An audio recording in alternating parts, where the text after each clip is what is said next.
बुद्ध और वैश्या की कहानी। नमस्कार दोस्तों, स्वागत है आपका हमारे YouTube चैनल में। अगर आप इस चैनल पर नए हैं तो हमारे चैनल को सब्सक्राइब करें। वीडियो को लाइक करके शेयर करना ना भूलें। इससे पहले आप कहानी में खो जाएं, कमेंट में नमो बुद्धाय लिखकर कहानी को ध्यान से सुनें। यह उन दिनों की बात है जब बुद्ध की शरण में दीक्षा ले रहे भिक्षुओं को कई नियमों का पालन करना पड़ता था। वे किसी के भी घर 3 दिन से ज्यादा नहीं रुक सकते थे। यह नियम स्वयं बुद्ध ने बनाया था।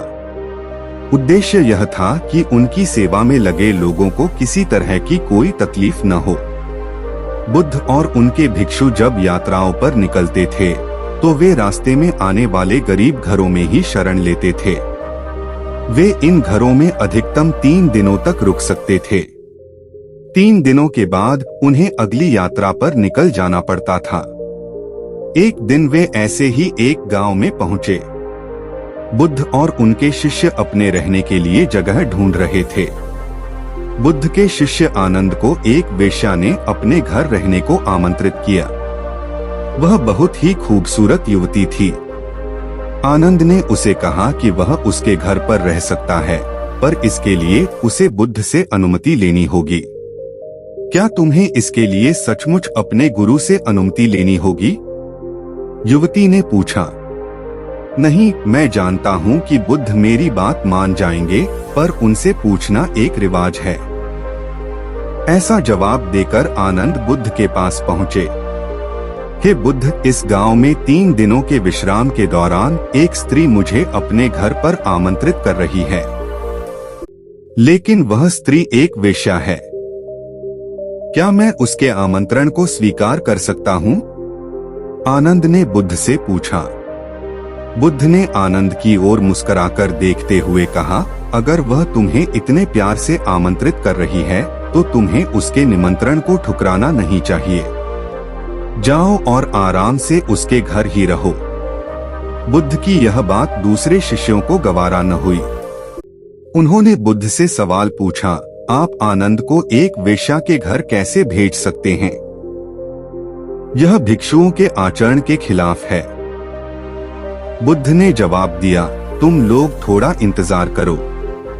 तुम्हें 3 दिनों में अपने सवाल का जवाब मिल जाएगा।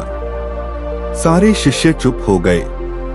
फिर आनंद अगले 3 दिनों के लिए उस वेश्या के घर रहने चले गए और बाकी के शिष्य आनंद की जासूसी में लग गए और सारी बातें बुद्ध के कान में डालने लगे।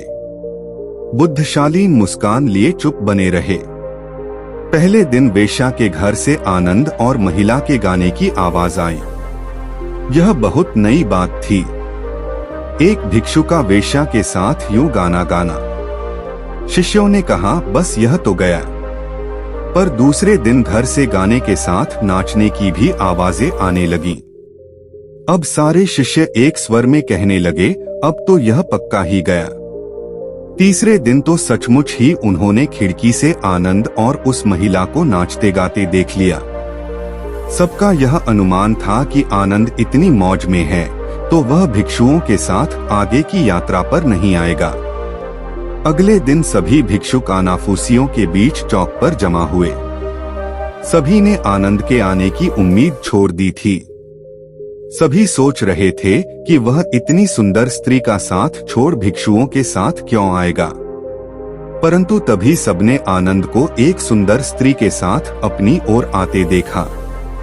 वह सुंदर स्त्री एक महिला भिक्षुक का रूप धरे हुए थी। बुद्ध उसे देखकर मुस्कुरा रहे थे, जबकि बाकी विस्मित होकर खुले मुंह से आनंद और उस महिला भिक्षुक को ताक रहे थे। बुद्ध ने आनंद की पीठ पर हाथ रखते हुए भिक्षुओं को संबोधित किया, अगर खुद पर भरोसा है तो आपको कोई भ्रष्ट नहीं कर सकता, बल्कि अगर आपका चरित्र बलवान है तो आप भ्रष्ट को भी चरित्रवान बना सकते हैं। ऐसा कहते हुए बुद्ध ने वेश्या से भिक्षुक बनी महिला का स्वागत किया और सभी लोग आगे की यात्रा पर निकल पड़े। बुद्ध और आनंद की यह कहानी हमें सिखाती है कि अगर हमारी इच्छा शक्ति मजबूत है तो हम किसी भी स्थिति के गुलाम नहीं बनते। यह बहुत मजेदार बात है कि खोट तो हमारे अपने दिल में होता है और शक हम दूसरों पर करते हैं। अपने दिल को साफ रखेंगे तो दुनिया भी हमें साफ नजर आएगी। किसी किताब को कभी उसके कवर से न आंकिए। इस बात को समझ लें कि हम अगर पारदर्शी जीवन जिएं, तो हमें किसी कवर की कभी जरूरत ही नहीं पड़ेगी। दोस्तों, अगर आपको कहानी पसंद आई है तो वीडियो को लाइक करके शेयर करें और अगर चैनल को सब्सक्राइब नहीं किया तो चैनल को सब्सक्राइब करना ना भूलें। अपना कीमती समझने के लिए बहुत बहुत धन्यवाद। जल्दी मिलते हैं एक नई कहानी में।